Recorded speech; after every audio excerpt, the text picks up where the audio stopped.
sp3। समझ गए बात को। सेकेंड पॉइंट मैंने बताया था sp3d, समझे। sp3d में ट्राइगोनल बाई पिरामिडल ज्योमेट्री है। ट्राइगोनल बाई पिरामिडल, ध्यान दो इधर, ट्राइगोनल बाई पिरामिडल। इसका स्ट्रक्चर अगर हम ड्रॉ करते हैं तो इस टाइप का स्ट्रक्चर है इसका, इस तरह की ज्योमेट्री होती है ट्राइगोनल बाई पिरामिडल, ये देखो। और इस ज्योमेट्री में जो ट्राइगोनल प्लेनर है इस तरह से, इसमें जो ये पोजीशन है which is equatorial position, equatorial position.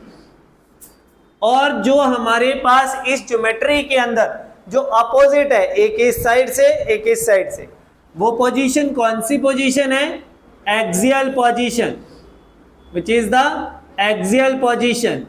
एक हमारे पास इक्वाटोरियल पोजीशन है, दूसरी हमारे पास एक्सियल पोजीशन है। और याद रखना जो एक्सियल बॉन्ड है ये हमारे पास with the trigonal planar bond जो है हमारे पास, इसके साथ इसका बॉन्ड एंगल है 90 डिग्री, समझ में बात। और जो ट्राइगोनल प्लेनर ज्योमेट्री में बॉन्ड एंगल है वो है 120 डिग्री, ऊपर वाला है 90 और ये 120 डिग्री। और जितना बॉन्ड एंगल ज्यादा होगा, जिस ज्योमेट्री के अंदर बॉन्ड एंगल ज्यादा होगा, उन बॉन्ड एंगल के बीच में जो बॉन्ड बने हैं उनकी बॉन्ड लेंथ क्या होगी? कम होगी। मतलब बॉन्ड एंगल ज्यादा, बॉन्ड लेंथ क्या होगी? बॉन्ड लेंथ कम। तो ध्यान दीजिए किसमें बॉन्ड एंगल ज्यादा है? 120 डिग्री एंगल पे क्या है? ज्यादा है ना, एज कंपेयर टू 90 डिग्री। तो यहां पे ये जो बॉन्ड है इनकी लेंथ क्या है? कम। इसकी लेंथ क्या है? कम। इसकी लेंथ क्या है? कम। जहां पे लेंथ कम वो पोजीशन कौन सी है? Equatorial positions. और जहां पे बॉन्ड एंगल कम है उसकी लेंथ क्या है? ज्यादा। तो मतलब जहां पे लेंथ ज्यादा है, जहां पे लेंथ ज्यादा है वहां पे बॉन्ड एंगल कम, जहां पे बॉन्ड लेंथ कम है वहां पे बॉन्ड एंगल ज्यादा। अब देखिए इस पॉइंट पे जहां पे बॉन्ड एंगल ज्यादा होगा, ध्यान देना, जहां पे बॉन्ड एंगल ज्यादा होगा वहां पे हमने लोन पेयर को रखना है, वहां पे हमने मल्टीपल बॉन्ड को रखना है। क्योंकि बॉन्ड एंगल ज्यादा होगा तो रिपेल कम करेंगे, समझ में बात। डिस्टेंस ज्यादा रहेगा, डिस्टेंस ज्यादा रहेगा, रिपल्शन कम होगी। तो अगर हम एक्सियल पे लोन पेयर को रखते हैं तो एक्सियल पोजीशन पे एंगल कम है, और एंगल कम है, रिपेल ज्यादा करेंगे। इसलिए एक बात और ध्यान में रखना, जो मैंने इस पॉइंट के थ्रू बताई है बॉन्ड एंगल और बॉन्ड लेंथ के विद रिस्पेक्ट टू, तो किसकी बॉन्ड लेंथ ज्यादा हुई? Axial bond length, axial bond length greater than equatorial bond length, equatorial bond length, ये ध्यान देना है। और इस केस में लोन पेयर्स और मल्टीपल बॉन्ड, लोन पेयर और मल्टीपल बॉन्ड, लोन पेयर और मल्टीपल बॉन्ड जब जहां पे बॉन्ड एंगल ज्यादा रहेगा वहां पे होंगे present at equatorial position, equatorial position, ठीक है, इक्वाटोरियल पोजीशन। तो क्या होगा? Less repulsion, less repulsion due to greater bond angle than that of axial position, axial position के विद रिस्पेक्ट टू अगर हम देखें, इक्वेटोरियल पोजीशन पे बॉन्ड एंगल ज्यादा है as compare to axial position. For example ले लेते हैं एक, जैसे I3 नेगेटिव हमने मॉलिक्यूल ड्रॉ किया था, I3 नेगेटिव का स्ट्रक्चर ड्रॉ करेंगे। मैंने आप लोगों को बताया था कि नेगेटिव चार्ज किसको देना है, सराउंडिंग एटम को। अगर whole of the species positive charge होगा तो किसको देना है, सेंटर एटम को। बट यहाँ पे नेगेटिव चार्ज है, हम सराउंडिंग एटम को देंगे। बट इस तरह से कोई स्पीसीज है, इसको मैं डिसोसिएट कर देता हूं। देखो I2 प्लस I माइनस में कन्वर्ट कर दिया, क्या होगा, आयोडीन 2 4 6 7 वैलेंस इलेक्ट्रॉन है, दूसरी आयोडीन में भी 7 है, 2 4 6 ये 7, ये बन गया बॉन्ड। हैलोजन सिंगल बॉन्डेड ही होती है, कहीं पे भी अटैच हो, क्योंकि हैलोजन की रिक्वायरमेंट है एक इलेक्ट्रॉन गेन करने की और वो अपना ऑक्टेट कंप्लीट कर लेते। दूसरी आयोडीन को अटैच करना है, देखिए 2 4 6 7 नेगेटिव चार्ज है, एक इलेक्ट्रॉन और आ गया, इधर लिख दिया माइनस। अब ये है आपके पास कौन सा एटम, सेंटर एटम, ये है सेंटर एटम, और सेंटर एटम के साथ इसको अटैच करना है, तो हम इसको बाई कोऑर्डिनेट बॉन्ड अटैच कर सकते हैं। तो हमारे पास सेंटर एटम अगर है तो सेंटर एटम को देखिए कितने इलेक्ट्रॉन पेयर हुए, एक सिग्मा बॉन्ड है, एक कोऑर्डिनेट बॉन्ड वाला है, और 3 इसके पास क्या है, लोन पेयर। वो लोन पेयर कौन से हैं, नॉन बॉन्डिंग इलेक्ट्रॉन वाले। समझ में बात, जो नॉन बॉन्डिंग इलेक्ट्रॉन पेयर होते हैं किसी भी सेंट्रल एटम के ऊपर, वो कौन से पेयर हैं, लोन पेयर। समझ में बात। अब देखिए इसका स्ट्रक्चर बनाना है इसके according, trigonal bi pyramidal geometry में। इसमें हमारे पास इलेक्ट्रॉन पेयर कितने काउंट किए हमने, एक सिग्मा बॉन्ड, 3 लोन पेयर, एक कोऑर्डिनेट बॉन्ड, कितना बन गया 5 हो गया।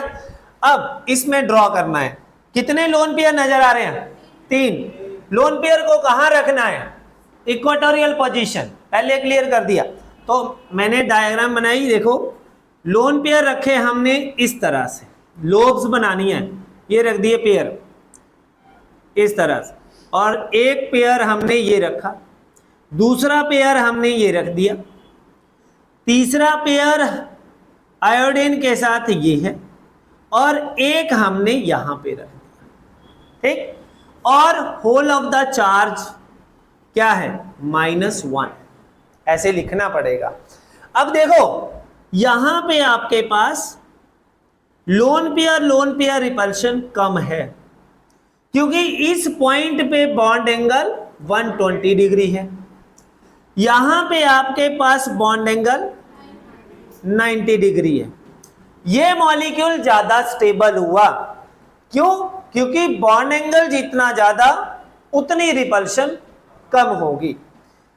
तो हमारे पास हम क्या लिख सकते हैं, बॉन्ड एंगल जितना ज्यादा उतनी रिपल्शन क्या होगी, कम, और रिपल्शन कम तो इसका मतलब स्टेबिलिटी ज्यादा होगी। ये जो स्ट्रक्चर बना ये हमारे पास ज्योमेट्री फॉर्म में है, ये किस फॉर्म में है, ज्योमेट्री की फॉर्म में। ज्योमेट्री में सिग्मा बॉन्ड और लोन पेयर दोनों काउंट करते हैं। अगर मैं इसको शेप फॉर्म में बनाऊं तो शेप क्या होगी इसकी, देखो मैं ऐसे बना देता हूं, एक आयोडीन इस तरह से, दूसरा आयोडीन ऐसे बॉन्डेड, और लोन पेयर को हमने ऐसे रख दिया, और माइनस चार्ज इस तरह से। ये किस शेप में चला गया, लीनियर, ठीक है। लोन पेयर को हटा दिया मैंने, किस फॉर्म में चला गया, लीनियर। ये इसकी क्या है, शेप, समझ गए। अगर हम इस स्ट्रक्चर को थोड़ी देर के लिए थोड़ा सा इसको रीअरेंज करते हैं, अगर हम इस ज्योमेट्री को देखें कि लोन पेयर मैंने रख दिए एक्सियल पोजीशन, इधर आयोडीन और इधर आयोडीन रख दिया, एक लोन पेयर यहां रख दिया, एक लोन पेयर इस पोजीशन पे रख दो, तो देखिए ये बनी ज्योमेट्री, ठीक। बट ये स्टेबल नहीं है। क्यों नहीं है स्टेबल? क्योंकि यहां पे 90 डिग्री का बॉन्ड एंगल है और यहां पे मोर रिपल्शन लेस स्टेबिलिटी, इसलिए हमने लोन पेयर्स रखने कहां है? इक्वाटोरियल पोजीशन पे, not at axial position, equatorial पे ही रखने हैं। समझ में ही बात क्लियर हो गई बात ये। अब इस स्ट्रक्चर के अभी आपको पता चल गया in case of sp3d hybridization में, ट्राइगोनल बाइपिरामिडल में। एक स्ट्रक्चर और देख लीजिए, थर्ड वन sp3d2, ठीक है। एक किस टाइप की ज्योमेट्री बनेगी इसकी? ऑक्टाहेड्रल, इसकी ज्योमेट्री बनेगी ऑक्टाहेड्रल। इसको हम और क्या बोलते हैं? स्क्वायर बाई पिरामिडल बोलते हैं। क्लियर? अब देखिएगा इधर, ये कोई ए एटम है हमारे पास, इसमें हमारे पास इस तरह से एटम जुड़े हैं, देखो स्क्वायर प्लेनर में ऐसे है, स्क्वायर प्लेनर बन गया ये देखिए। और एक एटम आपके पास इस तरह से है, दूसरा एटम डाउनवर्ड जुड़ा हुआ है, स्क्वायर बाई पिरामिडल। मतलब ये जो स्क्वायर प्लेनर वाली पोजीशन है, इन पोजीशन को हम क्या बोलते हैं? Equatorial position. और इस पोजीशन को क्या बोलते हैं? Axial position. इन पोजीशंस में क्या कोई फर्क है? क्या इन पोजीशंस में बॉन्ड लेंथ में फर्क है? क्या इसमें एक्सियल पोजीशन या इक्वाटोरियल पोजीशन एक दूसरे के विद रिस्पेक्ट टू क्या लार्जर और ग्रेटर या इक्वल है? इक्वल बॉन्ड लेंथ है। ऑल स्ट्रक्चर इस पूरे के पूरे मॉलिक्यूल के अंदर, पूरे के पूरी ज्योमेट्री के अंदर सारे के सारे बॉन्ड क्या है? इक्वल। क्योंकि बॉन्ड इक्वल है, क्योंकि ये बॉन्ड एंगल क्या है? 90 डिग्री। ये बॉन्ड एंगल क्या है? 90 डिग्री। इधर बॉन्ड एंगल क्या है? 90 डिग्री। जब बॉन्ड एंगल ही सेम है तो ऑल बॉन्ड लेंथ्स क्या होंगी? इक्वल। सारी के सारी बॉन्ड लेंथ क्या होंगी? इक्वल। तो इसमें हम एक चीज देख सकते हैं, देखिए अगर हम लोन पेयर को यहां रख रहे हैं इस पॉइंट पे, ध्यान देना इधर पिरामिड किस साइड से बन रहा है? आप चाहे इस साइड से स्ट्रक्चर को देखो तो स्क्वायर प्लेनर ये वाला नजर आएगा, देखना ठीक है। इस साइड से देखोगे स्क्वायर प्लेनर ये वाला नजर आएगा, ये अपवर्ड ये डाउनवर्ड, ठीक है। इस साइड से देखोगे तो ये प्लेनर बन जाएगा, इधर से जोड़ दोगे तो ये प्लेनर बन गया, ये अपवर्ड ये डाउनवर्ड। किसी भी साइड से देख लो, किसी भी पोजीशन पे रख लो लोन पेयर, बट हमने जैसे स्ट्रक्चर बनाया है वैसे ही हमने इस पॉइंट पे लोन पेयर रखना है कि हम इस स्ट्रक्चर को विजुअलाइज कर सकें। समझ में बात? देखिए हमने लोन पेयर वाला कोई मॉलिक्यूल लेते हैं, जिनोन OF4 ले लिया हमने, ठीक है, जिनोन ऑक्सी टेट्राफ्लोराइड। तो इसमें हमारे पास जिनोन के पास कितने वैलेंसी इलेक्ट्रॉन है? 8। एक ऑक्सीजन बॉन्डेड कर दी हमने, डबल बॉन्डेड, और 4 फ्लोरीन है। Each fluorine atom require 1 electron to complete their octet. Bonded हो गए, कितने पेयर बन गए? 4, 2, 4, 1, 5 और 6। हमने इसकी ज्योमेट्री कैसे ड्रॉ करनी है? देखिए डबल बॉन्ड O और इधर फ्लोरीन स्क्वायर प्लेनर पोजीशंस पे, ये देखिए ऐसे बना दिया, और एक लोन पेयर हमने इस तरह से अटैच कर दिया। देखिए ये बना हमारे पास स्ट्रक्चर, ये बने हमारे पास ज्योमेट्री। अगर हम लोन पेयर को हटा दें, देखो विजुअलाइज करने के लिए इजी है, हम इस लोन पेयर को यहां पे भी रख सकते हैं, तो इधर से विजुअलाइज करना पड़ेगा। इधर रख दो, इधर से विजुअलाइज करना पड़ेगा। हमें सिमेट्रिकल नजर आए, डायरेक्टली नजर आए कि किस टाइप की शेप एक्वायर कर रहा है कोई भी मॉलिक्यूल, तो आफ्टर रिमूविंग लोन पेयर, तो वो देखना जरूरी है। तो हमारे पास ये ज्योमेट्री है स्क्वायर बाई पिरामिडल, बट अगर शेप में ड्रॉ करेंगे तो ये बन जाएगा, देखो ये lone pair as it is और फ्लोरीन एज इट इज है, 4 के 4 फ्लोरीन और डबल बॉन्ड ओ, ये देखिए ये क्या बन गया, square mono pyramid, square mono pyramid, mono मतलब सिंगल पिरामिडल। हाँ शेप, देखो सुनो मेरी बात, आप लोगों ने करना क्या है, सबसे पहले ईपी चेक किया, इलेक्ट्रॉन पेयर देखे, आपने ज्योमेट्री देखनी, इलेक्ट्रॉन पेयर चेक करके मैंने टेबल बना रखा है, टेबल में अगर इलेक्ट्रॉन पेयर 6 आ गए, आपने ज्योमेट्री ड्रॉ कर देनी जैसे मैंने ड्रॉ करवाई है, इस फॉर्मेशन में ड्रॉ कर दिया आपने, ठीक। उसके बाद आफ्टर फॉर्मेशन किसकी, ज्योमेट्री के बाद जो फॉर्म होगा वो शेप फॉर्म होगी, वैसे ही रखना है स्ट्रक्चर, ये नहीं करना कि लोन पेयर या बॉन्ड इधर लगा दिए उधर लगा दिए, नो, जैसे ज्योमेट्री बनी है उसके बाद ही आपने उसको एज इट इज शेप में रखना है, सिर्फ लोन पेयर हटाना है।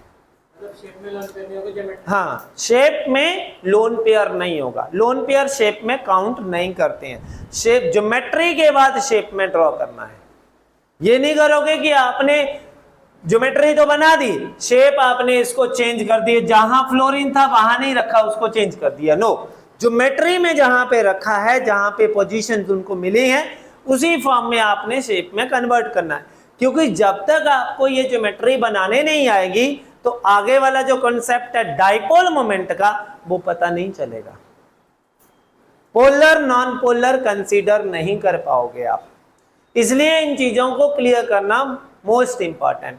दूसरा अब देखिए नेक्स्ट, इसमें तो बॉन्ड लेंथ इक्वल थी, सभी की बॉन्ड लेंथ सेम, अब फोर्थ वन जो डिफरेंट है, देखो sp3d3, ये किस ज्योमेट्री वाला है, hybridization, pentagonal, pentagonal bipyramidal, bipyramidal, pentagonal bi pyramidal.